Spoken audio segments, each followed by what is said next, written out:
السلام علیکم ناظرین، میں ہوں نعیم خان، اپنے ڈیجیٹل چینل پہ آپ کو خوش آمدید کہتا ہوں۔ ناظرین، ایک طرف خیبر پختونخوا میں سہیل افریدی نے 90 ووٹ لے کر ایک نیا طوفان کھڑا کر دیا، اور دوسری جانب ایک مذہبی جماعت کے ساتھ کیا ہو رہا ہے اور مختلف شہروں کو جیم پیک کر دیا گیا اور بند کر دیے گئے ہیں۔ تیسری طرف جناب شہباز شریف صاحب شرم الشیخ پہنچ چکے ہیں، ٹرمپ کی اور مصر کے صدر کی دعوت کے اوپر وہاں پر پہنچ چکے ہیں۔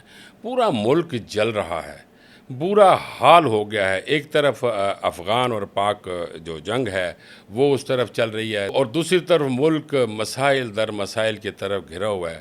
یہ کیا ہو رہا ہے اور کس کے کہنے پہ ہو رہا ہے، کیوں ہو رہا ہے اور کیسے اس کو ٹھنڈا کیا جائے گا، آج اس پر ہم بات کریں گے ناظرین۔ سب سے پہلے بات کرتے ہیں کے پی کے کی، کہ کے پی کے میں جناب سہیل افریدی صاحب 90 ووٹ لے کر قائد ایوان منتخب ہو گئے ہیں۔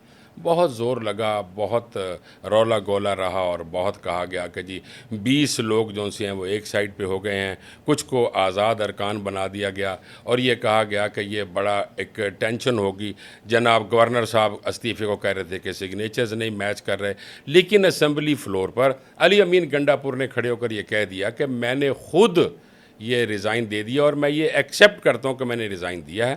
ناظرین، پھر ایک سلسلہ جو ووٹنگ کا وہ ہوا، اور جو باقی اپوزیشن کے ارکان تھے ان کی ووٹنگ 0-0 رہی، کیونکہ انہوں نے واک آؤٹ کر لیا تھا۔ اور وہ ساری باتیں جو یہ کہی جا رہی تھی کہ 20 بندے یا 22 ارکان ایک طرف ہو جائیں گے، یوں ہو جائے گا، تاکہ ایک پورا ایک کریٹ کر دیا گیا ایک ماحول کہ پتہ نہیں اب کیا ہو جائے گا، لیکن ہوا وہ جو کہ کے پی کے کی عوام چاہتی تھی اور کے پی کے جو ایم پی ایز ہیں وہ چاہتے تھے، اور پھر سہیل افریدی صاحب قائد ایوان منتخب ہو گئے۔ علی امین گنڈا پور نے کہا، اسمبلی فلور پر ایک بات کہی، اور انہوں نے کہا کہ ہماری مرضی، ہمارا فیصلہ، ہماری اکثریت، ہماری مرضی، ہمارا لیڈر اور اس کی مرضی، اس کے علاوہ کچھ برداشت نہیں کیا جائے گا۔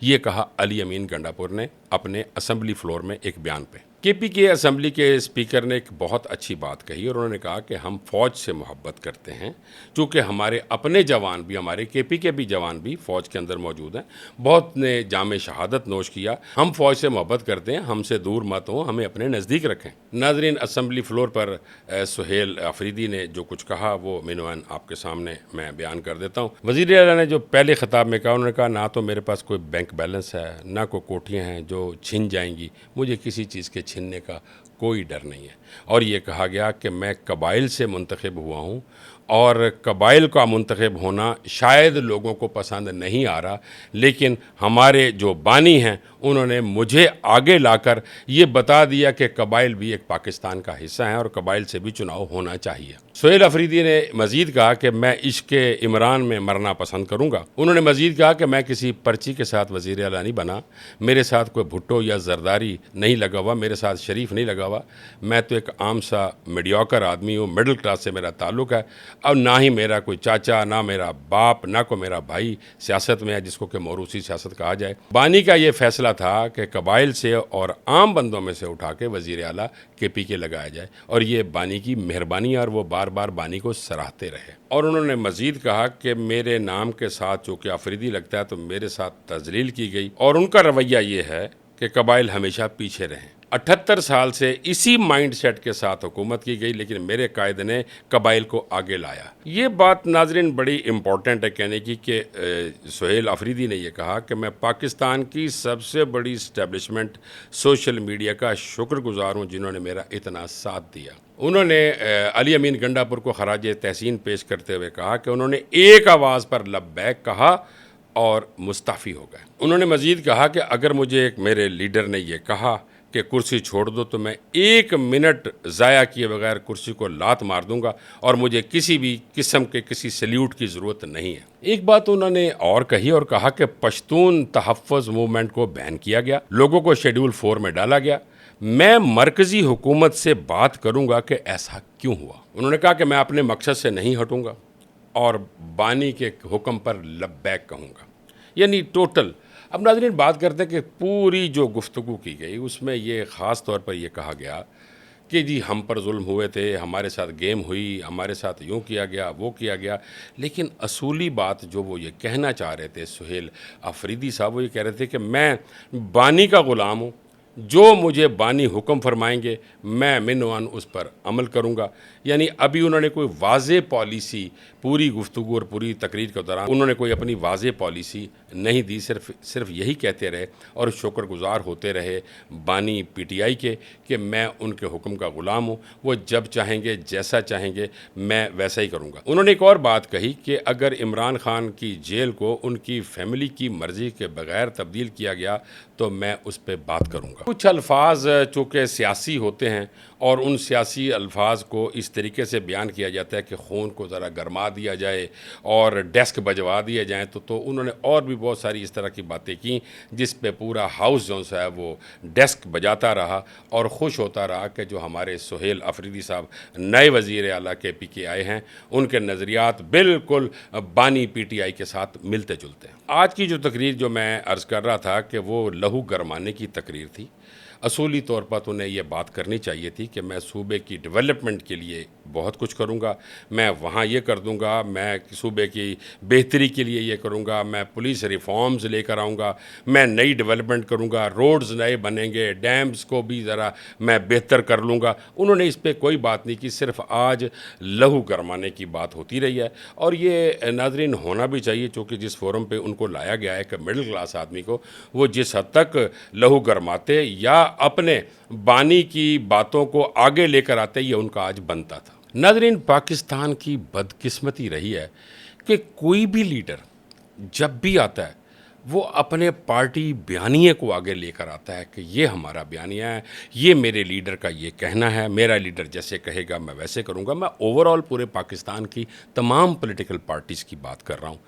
آج بھی یہ اگر کہہ دیتے سہیل افریدی صاحب کہ میں تعلیم میں ریفارمز اور نئی جدت صحت میں لے کر آؤں گا, میں نئی ڈیولپمنٹس کروں گا, چونکہ قومیں جو سی ہیں جب وہ بنتی ہیں تو وہ تعلیم کے ساتھ بنتی ہیں. آج اگر اس اسمبلی کے فورم پر وہ یہ بات کر دیتے تو زیادہ بہتر ہوتا تاکہ ان کے جو نظریات ہیں وہ بھی سامنے آتے کہ وہ کیا ریفارمز, کیا عدالتی ریفارمز, کیا تعلیم میں جو ریفارمز ہیں, کیا صحت میں جدت لے کے آنا چاہتے ہیں. یہ سارا کچھ آج اگر وہ کہہ دیتے تو زیادہ بہتر ہوتا. لیکن وہی نہ کہ آج تو لہو گرما دینے والا دن تھا, لیکن فورم پہ پہلے دن اگر یہ بات کر دی جاتی تو قوم بھی خوش ہوتی, پورے صوبے کو یہ پتہ چلتا کہ آج جو یہ باتیں کی گئی ہیں. میں یہ سمجھتا ہوں کہ شاید یہ باتیں اس لیے نہیں کی گئیں کہ شاید وہ یہ کرنا نہیں چاہتے یا کرنے میں شاید ان کو کوئی بہت زیادہ کام کرنا پڑ جائے, اس لیے انہوں نے اس فورم پہ یہ بات نہیں کی. اور سب سے بڑی بات کہ پاکستانی قوم ایک جذباتی قوم ہے, وہ اسی طرح کی لہو گرمانے والی باتیں سنتی ہے اور تقریریں سن کر بلے بلے کرتی ہیں. اور مجھے تو سوشل میڈیا پر آ رہا ہے کہ سہیل افریدی کی جذباتی تقریر کو بلے بلے کر دیا گیا اور کہا گیا, لیکن اگر میں نے جو عرض کیا اگر وہ پہلے یہ بات آج کر دیتے تو فرق تو کوئی نہیں پڑنا تھا. ناظرین, ایک مذہبی جماعت مرید کے میں وہاں پہ اکٹھے ہوئے تھے سارے, اور یہی کہا جا رہا تھا کہ ہم ایک پرامن احتجاج کر رہے ہیں. لیکن مجھے ایک چیز کی سمجھ نہیں آئی ناظرین کہ گورنمنٹ نے ان کے ساتھ مذاکرات کیوں نہیں کیے. ہر بات میں اکثر کہتا ہوں ٹیبل پر یعنی مذاکرات کے ذریعے ہی ہر چیز کا حل ہوتا ہے, لیکن مجھے یہ سمجھ نہیں آئی کہ گورنمنٹ نے مذاکرات کیوں نہیں کیے اور اس حد تک تشدد ہوا جو کہ دیکھا جا رہا ہے. چونکہ سوشل میڈیا کا دور ہے, آج کل سوشل میڈیا پہ دکھایا جا رہا ہے کہ کس حد تک تشدد کیا گیا اور کس حد تک لوگوں کی حالت جو سی ہے وہ دگرگوں ہو گئی, لوگ بھاگتے پھر رہے تھے.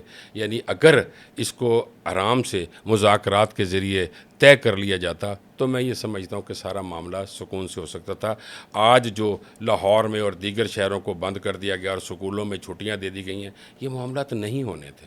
لیکن گورنمنٹ کی اپنی پالیسی ہوتی ہے. اب گورنمنٹ کی پالیسی ایسی کیوں تھی, پرتشدد کیوں رہی, یہ تو اب گورنمنٹ جانتی ہے. ناظرین, میری رائے تو یہ ہے کہ اگر یہی کچھ کرنا تھا یعنی آگے بھجوا کے اور پھر یہ اس طرح تشدد کرنا تھا تو اس سے بہتر تھا کہ وہ یہاں پہ ہی گرفتار کر لیتے, یعنی جو مرکز رحمت للعالمین جو ان کا مرکز ہے وہیں پہ ان کو گرفتار کر لیتے اور آگے نہ جانے دیتے. نہ اتنے مسئلے ہوتے, نہ اتنا رولا پڑتا, پورے ملک کے اندر کیا صورتحال ہوگی. مفتی منیر صاحب بھی پریشان ہے کہ اب یہ کیا ہوگا اور یہ کیا کرنا ہے. یعنی کوئی سمجھ نہیں آ رہا اس ملک کے اندر ہو کیا رہا ہے اور ملک کس طرف جا رہا ہے, کس کو دکھانا چاہ رہے ہیں یہ سارا کچھ کر کے, کس کو بتانا چاہ رہے ہیں. ناظرین, یہ فیصلہ آپ بھی ضرور کیجیے گا۔ سنا یہ جا رہا تھا کہ سعد رضوی کو بھی تشدد کیا گیا ہے، لیکن باوثوق ذرائع کے مطابق وہ بالکل خیریت سے ہیں اور ٹھیک ٹھاک ہے، انہیں کچھ نہیں ہوا۔ ناظرین، اب ذرا چلتے ہیں عالمی منظرنامے کی جانب کہ آج وزیر اعظم شہباز شریف اپنے وفد کے ہمراہ مصر پہنچ گئے ہیں، جو کہ مصر کے صدر السیسی اور صدر ڈونلڈ ٹرمپ کی خصوصی دعوت تھی، جس پہ وہ وہاں پر گئے ہیں۔ ناظرین، شہباز شریف، ڈونلڈ ٹرمپ، امیر قطر اور رجب طیب اردوان کے درمیان ایک بیٹھک ہوئی، اور وہ بیٹھک تھی کہ غزہ امن جو معاہدہ ہے اس پر آج دستخط کیے جائیں گے، جس کے تحت غزہ کو انڈیپینڈنسی مل جائے گی اور اسرائیل ایک طرف چلا جائے گا، یعنی وہی 2 اسٹیٹ جو سولوشن بنایا گیا تھا کہ 2 اسٹیٹ سولوشن، اس پہ آج دستخط کیے جائیں گے۔ ناظرین، آخر میں یہ ضرور کہوں گا کہ کیا اس امن معاہدے پہ دستخط کے بعد غزہ میں واقعی امن ہو جائے گا؟ کیا اسرائیل حملوں سے باز آ جائے گا؟ گو کہ آج غزہ نے ان کے 20 جو یرغمالی تھے ان کو رہا کر دیا اسرائیل کے، اور اسرائیل نے 1700 جو قیدی تھے وہ بھی رہا کر دیے ہیں۔ یہ تو تھا اس امن معاہدے کے انڈر جو یہ سارا کچھ کیا گیا، لیکن سوال پھر وہی ہے کہ کیا اسرائیل باز آ جائے گا؟ کیا غزہ میں واقعی امن ہو جائے گا؟ کیا یہ عرب ممالک جو آج ساتھ بیٹھے ہوئے ہیں، ان کے دستخط کرنے کے بعد حالات معمول پر آ جائیں گے؟ ناظرین، فیصلہ آپ نے کرنا ہے۔ مجھے اجازت دیجیے، اللہ نگہبان۔